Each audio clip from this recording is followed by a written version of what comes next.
Hey friends, this is Monique Lisa with San Francisco Bay Area Live Music, and today we're back interviewing Mr. Peter Barron. So last year Peter was actually one of our first podcast hosts, and we were still kind of learning about podcasts at that time. And so I wanted to take this opportunity now that we've kind of evolved a bit and got better equipment and have this chance and opportunity to speak with you again and kind of catch up with you. And I know since we did speak last year that you've broadened, yourself and what you're doing with the music community that you have started. And I kind of wanted to talk a little bit about, I had some questions that I don't know if I touched on last time. So one of the questions that I wanted to kind of go way back to when you had the Impulse Room, okay, which I don't know much about that. All right. But before you had that, right, what made you step into being a host and managing, working, owning a... Oh, I created that. It was my club, yeah. Okay, I club, designed it yeah. from scratch, yeah. Can you tell us a little bit about that? Because I really don't know anything about that story. And then I'm happy to. Okay. Yeah, so here's how it goes. Like a lot of people, I've always been moved by music and inspired by music. I've been painting pretty much my whole life. My dad was a well-known painter. His mom was a well-known painter. I didn't really get taught through any of them. I developed my own style over the years, but I always painted as my first real actual painting that I did was in 1986, but even prior to that, but especially then going forward, I would paint as I do now and listen to music and different painting styles and different vibes of paintings would come as a result of the different type of music I'd listen to. So it would be jazz, it would be at that time alternative, it would be Motown, it would be blues, it'd be all kinds of stuff. But I always have, not a fascination, but a deep interest in jazz and all different forms of jazz. So there's always been a connection between my creating and what I hear at the time. And one day, I was at an art show in Southern California, in Brentwood, and the people from the Playboy Jazz Festival came by and saw my stuff and asked me to be a special guest as a fine artist at the 1992 Playboy Jazz Festival in Southern California. So I set up my whole shop there. I mean, I invested $1,000 to go show my stuff. There was 50,000 people there. It was quite the scene. It was very cool. A lot of people came by, and it was a great time. But it was then and there that I said, one day, I want to open up a jazz club because I like this vibe where there's other people around. They're listening to music. They're looking at something I produced. They're mixing the two together. So it's a dual experience. Right. I'm expressing myself and enjoying myself at the same time. 30 years goes by, and I then end up opening up the jazz club that I created from scratch. Okay. Hence the name, Impulse Room, because everything with me is not everything, but a lot of stuff's impulsive. And there you have it. So we're in the jazz club. I've always loved original music. That's, you know me, and that's kind of my shtick or my scene. I like all music. Don't get me wrong. I love all music, and I love what you do. But to answer your question, to kind of move to the point, is I just had a vision because they came to me, and I saw, boy, I like being around a lot of people and have them look at my stuff, and we're all listening to good music at the same time. What a neat experience. Yeah. So I said, I want to open up a jazz club one day. Well, I didn't think it would ever happen, and it did 30 years later. Then inside the club, there was an element I did, which was the improvisational thing. So we had all the bands come playing their music and or cover songs or whatever, but, I championed original music. And it would be slow certain nights on a Wednesday, if you will. So then I would be like, you know what, I'm going to think outside the box. I'm going to do something here. I love original music so much. Let me grab this guy from this band and this guy from that band and this guy and see if they would be willing to come in and just totally create on the spot. You know what? I'm going to do something where I'm going to really throw them for a loop because I got a good relationship with these guys. They trust me. I'm going to pair them up with people that they've never met before. And let's see how this shit goes. Yeah. And it goes great in here. No, that's a great story. It's funny how we create, right, and bore things into existence. So since then, and since I talked to you last, you have your own podcast now, Xtemporize. That's right. Yeah, I like the name. And I have a co-host. Her name's Rain Jordan. Oh, great. Yes. Can you talk a little bit about like how you and Rain met, maybe, and how this kind of kicked off the podcast? Yeah, and like you, okay, and at some point in time, we got to talk a little bit about you too and your efforts, because you and your son and all the people that help you, and whether it's through the art or whatnot, you're doing a fantastic job too. So I got to give you guys a little bit of love here. Thank you. I do talk to you about you guys a lot, and I think there's a big enough of, I shouldn't say like a pie or anything like that, but I think the community as a whole, the music community, regardless of the type of music you're playing, whether it's live or not, it needs to be championed in some form or fashion. Absolutely. So kudos again to you guys for all that you're doing. Well, I don't know. I'm on number 51 of the Backyard Improv, which is an extension of the thing I had going inside the club, and that was 53 of those. So we're near 100 of these things. Crowds are pretty big. We're in different people's homes, and they totally are filled up, just depending on the size. The size levels. The people in attendance depend on the backyard. So whoever's hosting and whoever's gracious enough to allow us to use the backyard, their tolerance levels. Yes. Right. I don't want to overwhelm them. But to answer your question, we're at one of these shows, maybe 8 shows ago or something like that, and one of the former people that used to work for me at the club, her name was Jane, said, "Can I bring a friend?" I've been telling her all about this. She works for a magazine called AKR Magazine. It's called Audio Keys Review. And she used to have a high-end music store dealing with really high-end equipment from all across the country in Jack London Square. Okay. I had never met her before, but she says she's into this thing. She's writes these articles. She works for the magazine. So she's an editor and contributor. She's got a column called Joan of Audio. Okay. Nice. And anyway, so she came to one of the shows and was like, "Hey, I got to interview you if you don't mind." I said, "Well, come on, let's go."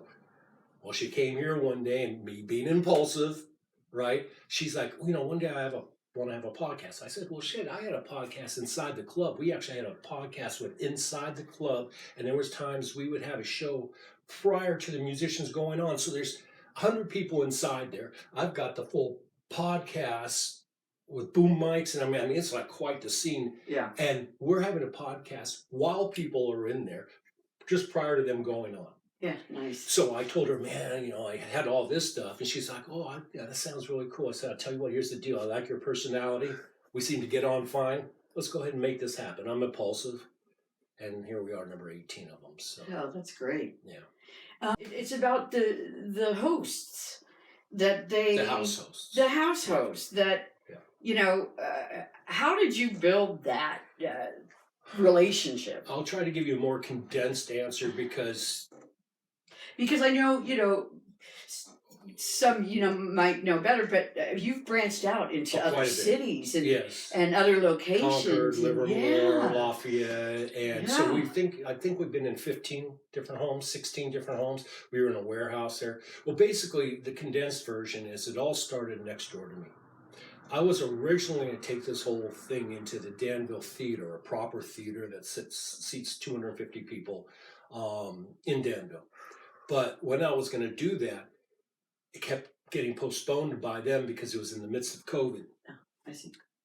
And so I laid money down, gave them $1,000 in advance, was ready, had a date, and that got pushed back 6 months. Then it got pushed back 6 months more. And then it got to the point I'm like, man, I can't deal with that shit. It's just very costly one. I'm going to end up losing $500-$700 every show. As much as I love to champion music, I can't do it to the point where I'm like, holding a sign outside, Yeah. But I told my my neighbor here, who's got that great deck, Terry, and he made a mistake one day. He said, "Well, I'll tell you what, I think he said it or offered it because he thought I'd say no. But he's like, if you want, you can use my deck here." It took me 2 minutes to say, "You're on. Right. Let's do this." Yeah. And I don't know if he's come to regret it or not. So basically, it's people coming that are part of this network, that are part of this, regulars, if you will, but they don't even have to be all that regular, but they get to experience it in person. Then they're like, "Okay, I've made friends here." These people leave this place exactly the way they found it. Mm-hmm. So they don't feel any worse for wear. You know, like, Right. oh, that was a lot of fun, but now I got to clean up my shit for 2 hours or 2 days or something Right. like that. So we fully respect. So other people just come on board. They're like, man, I love coming and hanging out here. I like meeting the new friends. I like the scene. Why don't you come over to our house? Take a look at our house. We can invite some of our friends as well. And I mean, everybody's vetted that comes, but it just grew organically, just like how you're growing yours organically. Yeah, no, that's really special because it's different. It's people's sanctuary. It's their home. Yeah. You know, it's a little bit different than what Well, we you have do. liability concerns. So I mean, I bring people in my kitchen, you know, Yeah. for my podcast, but Yeah. still, it's still different. So, you know, with these, what did you? How many? 17, 18 you've done now? You said? Well, as far as the podcast? Oh, no, I'm sorry. That was a podcast. You've done 51 of them. 51 That's right. of these, yeah. So, out of all the 51, do you have a favorite Oh, host? man. Oh, your favorite house host? Yes. Or maybe not the people, but the actual, the venue, if you will. You know, I'm going to give you the politically correct You're answer. so no, they're all great. They are all great. There has been one or two, truth be known, because I do say the way it is, that just logistically it was hard. You know, one of the big considerations is parking. Okay, can people park, or are they tucked away in such a some place? You know, like this next one we're going to, which is this coming Saturday, which is number 51. It's in Walnut Creek, so a stone's throw. I mean, not far from here, in Northgate, so a little further away, like maybe 7 miles or something. But just the way this house is, and these would be one of my favorites. People have to park below, come a little early, and get shuttled up.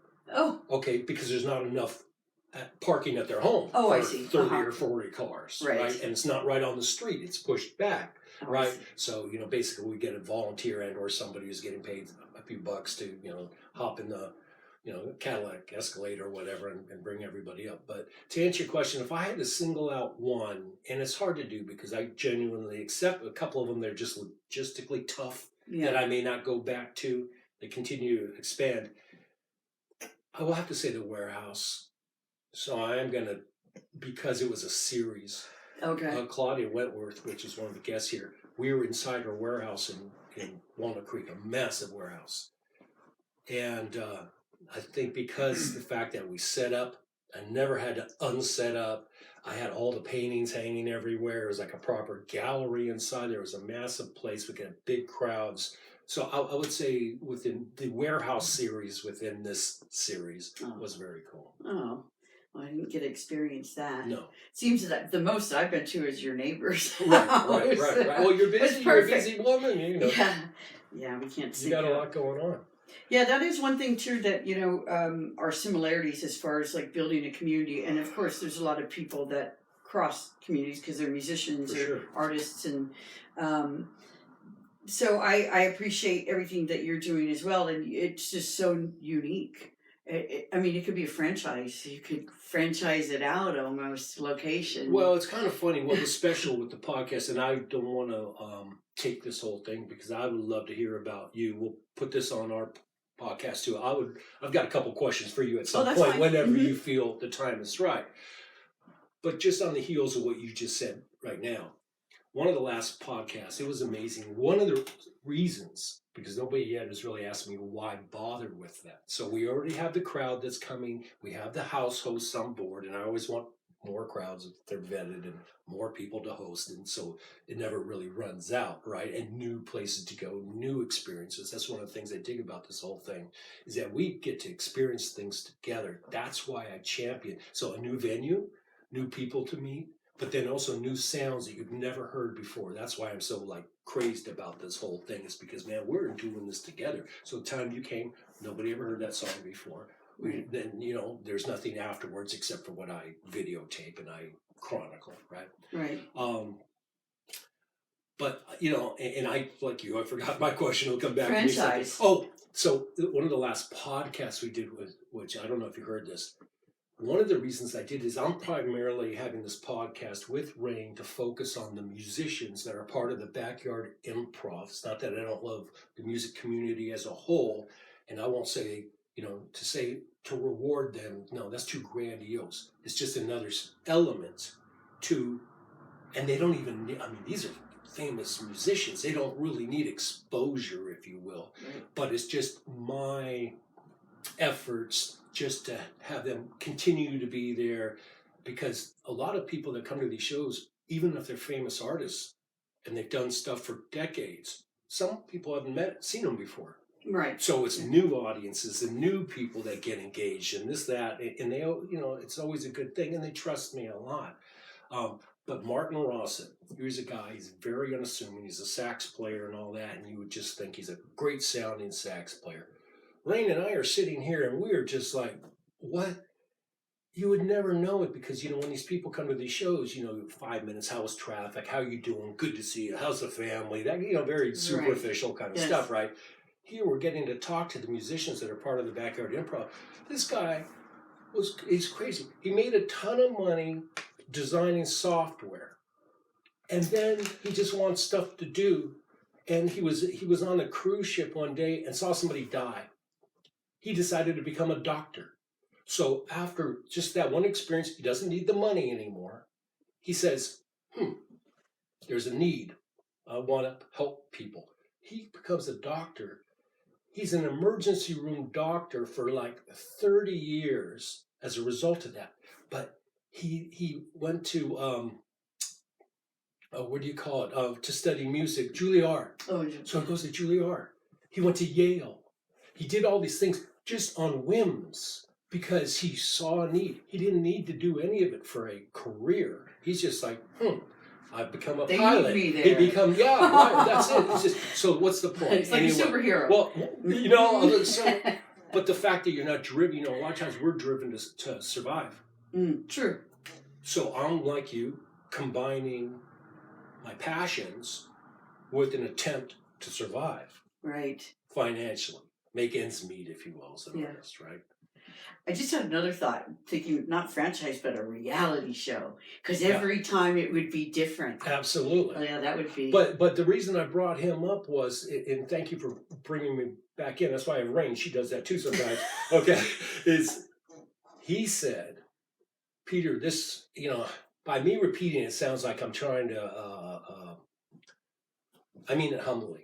He says, what you're doing with as many of these that you're doing, with the quality of content that you're producing, with these musicians that you're getting, if somebody went to an executive someplace and pitched this idea, that executive would say, we need 3 years, $2.5 million, we need a sound person, we need this, we need that, the other thing, a location person, regulations person, this, that, and the other thing.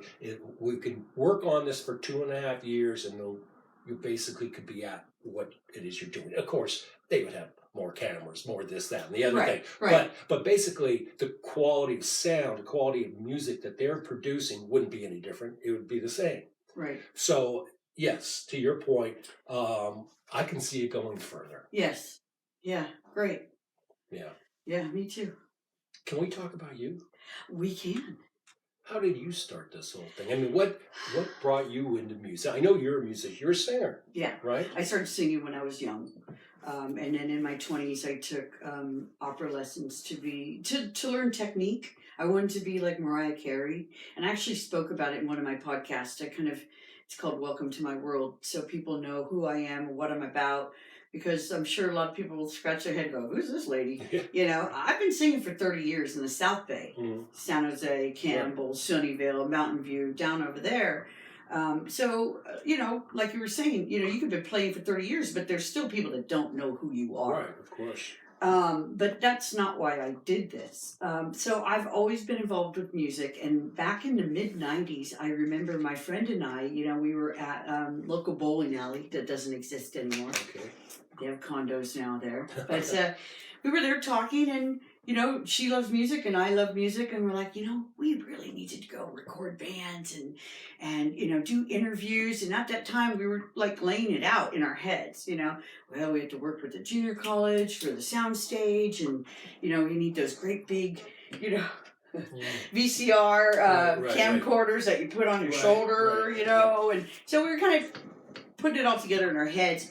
And it really didn't go anywhere past that conversation. So that's like mid-90s. So I live my life, and I have 2 bands and I play around. And I also, my corporate background is publications and marketing and technical narration. So I have a lot of skills, different skills. And So actually, it kind of all came together in about March of 2020, when everybody was stuck at home, basically. And I had already had my Facebook group because I used to be a meetup host. Because I also do event planning, right? I can see the Yes. evolution. Yeah, so we used to, San Francisco Bay Area Live Music used to go to concerts, and we used to support bands and go watch bands. And I would also set up meetups to come watch my band and my friends' bands. And that's how we would get people. That's a kind of a promotion thing that we would do. And I had it set up where I would have my friends be greeters, and we would set and make this a whole event. And it grew so big that I started working with all these other meetup organizers, and we could gather like 200, 300 people together for events. But after a while, I did this for about, 5 or 6 years, and it just, I let it go. I just didn't, I wanted to focus more on my band than putting my energy in this. Sure. Okay, so I stopped doing it, but I kept my Facebook group.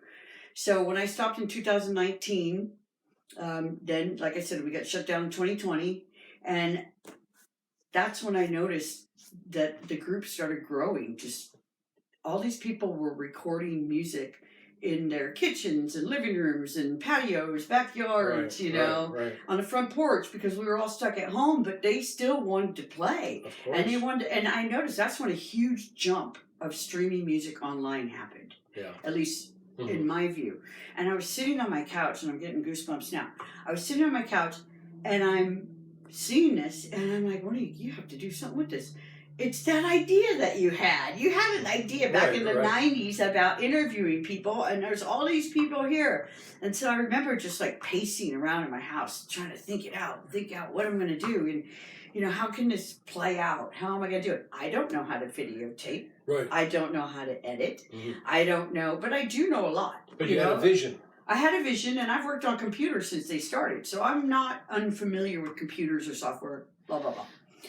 So I started reaching out to my friends. I'm like, hey, I want to start this thing, but I want it to feel like a job. I want it to be fun. Right. And sometimes doing all this, it can feel like a job. I've taken it on as such. Yeah. And it's one of those classic things that somebody got to love what you do. Yeah. Well, I love it. And because, it's one of my motivations, and I don't know if I should think this way as an artist or somebody who's in music trying to champion all this stuff, is I do have a sense of urgency. And I think that's basically because I'm about to be 60, okay? And I just know that nothing lasts forever. So whether it's the club I had and all that effort I put in, or whether it's a clothing store I had, which was really high end for 10 years, and all the effort that went into that, whether it's raising kids or getting married or this, that, and the other relationships that come and go, this, the only thing that's around is your son, my sons, and kind of a thing. But other people have the potential to come in and go. Right. So I don't feel rushed, but I feel like a sense of urgency because I just never know, right?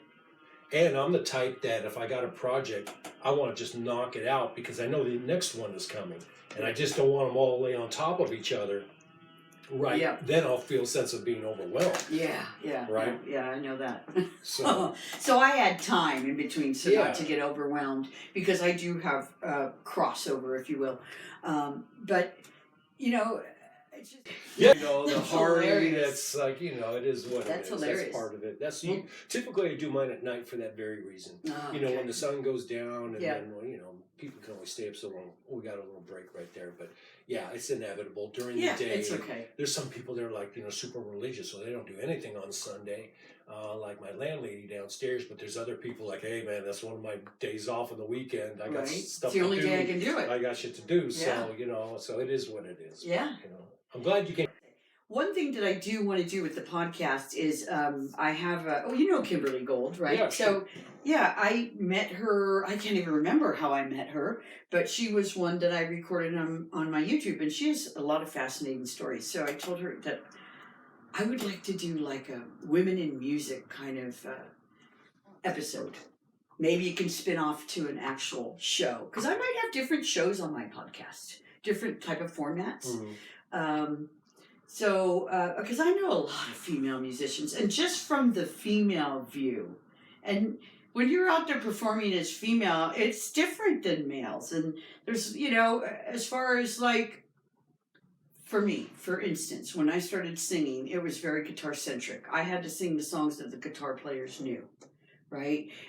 Scorpions, it's like, this is what we play, AC/DC, which I love AC/DC, one of my favorites. But, I that was me young, growing up and kind of going with the flow. And then it came to a point like, well, that doesn't really lend well to my voice. My voice does, R&B better, Right. Right. So it's just little stories and little things. It's different. There is definitely, there's sometimes power plays and, when you're in a band or you're just a female performer on your own, trying to, forge your way through a man's world, if you will. So I have some thoughts about that I might, Kimberly and I have kind of talked about it and doing an episode. I think it might be fun. Well, not man bashing or anything like that. Okay. Just, no, just from a woman's perspective. Yeah. Okay. Yeah. Your experiences and just what's going on now. Oh, so, yeah, I just like things to kind of flow and go with the flow. And so do you, I'm sure. But we just have a different flow. Right, That's all. right. And sometimes having a cover band and going out, it does become a job. I've been doing it for 30 years, my second band, the same band I've had for over 20 years, and the core of us is still the core of us, which is the drummer, his dad, and me. And Richie used to, when he was a little kid, we played the flea market, so he would be watching us, for a long time. And then, do you remember that? Mm-hmm. Oh yeah, and then he would come up. Oh, can I sing backups? Oh, so then sing backups, and then shakers. Yeah, and then it just evolved. Oh, that's cool. And I knew one day he was going to take my job. Nice. I know it. It's going to happen. Yeah. And maybe he can. So what's really cool is Richie being a musician, my son being a musician, is he has now friends, peers. They're writing their own music and stuff. And so maybe one day we can roll out another episode of the younger generation on the podcast. Absolutely. And he can be the host. There you go. Yeah. So I got a lot of ideas like you. Yeah. It's time. And I think something taught me with that idea, this idea that I had in 1990. Sometimes you have the idea, but it's not the right time. Sure. Yeah. And, and I know I'm right when I get goosebumps. Every time I get goosebumps, I know that's I'm how you on. tell Yeah, it. I know. Okay. It's just from time that it's just. I would agree with that. Yeah, I know that I'm on the right track. I'd agree. And so I am, people, what are you doing this for? Why are you wasting your energy? I don't know whose voice that is. Yeah. That's pretty good. Okay. But, well, the nice thing about that is I wouldn't know whether it was dead on or not. Right? Okay. I don't know. It's somebody's voice. Like somebody. I'm sure somebody out there sounded exactly like that. It's just because I want to give back, and I think that really comes down to it because we all have a mission in life, and that's my mission, is to share my skills with other people, and the benefit is to meet people like yourself, and I'm a communicator. I'm a Virgo. We talk. We're talkers. Right. So I like to talk. Yeah. Yeah, and so podcast works. Yeah. One of the things that I enjoy about my scene is I love the communal aspect of it, and I've always really enjoyed. I hear a lot how people have gotten together afterwards. People that have never met who are now playing are all of a sudden exchanging phone numbers. They are getting together. They're playing in the same band. There's countless. There's tons and tons of stories where I'm like, I learned it after the fact. I'm like, oh, you guys got to, wow, that's great. You know what I mean? But it was as a result of coming and meeting and hanging out, because I do believe that it doesn't matter what kind of background, what kind of history you have as a musician. I'm not one. I'm a fine artist, as you know, but even as a fine artist, a creative, if you will, an artist of some type, it doesn't matter how many galleries I've been in or how many whatever.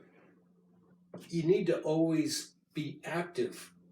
You can go through a period of non-activity if you're, like you said, the timing's not right, or you need to take a break or whatever. But I'm just, you can never just rest on your laurels. So it's kind of cool to expand. So that's why a lot of the musicians who are part of this, they're eager to be part of it because they trust me on who I'm going to bring.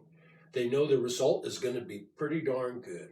they trust me in that I'm not going to capture their worst side or something, or if Right. it doesn't sound good, I'm not, you know, everybody's got the camera, everybody's got this, everybody's posting on stuff, and they know I'm going to do that. Nobody ever says to me, well, I got to watch it first and then I'll let you know whether. Yeah. No, they don't do that, because then they wouldn't be part of this whole thing here. Right, yeah. So they trust me like that, and with that trust comes responsibility. So when I hear the stories that the same band was here, got together and recorded the same song that they produced here, Oh, wow. which has happened multiple times. When I hear that a band member is now a permanent band, you know, somebody that played here they just met is now a permanent band member of one of the people, that makes me happy.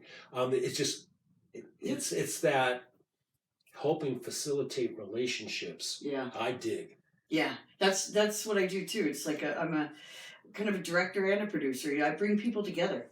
I've always done that, whether it's music or event planning, you know, or whatever else I do, because I can see people's strengths, Right. and then it's like, oh, you know what, you need to meet so and so because you too would, you know, I can see that, and then maybe as well you can see it too. You know, I'm really good at reading people and seeing their strengths, and so it's a skill that I have, and I think people like us are important.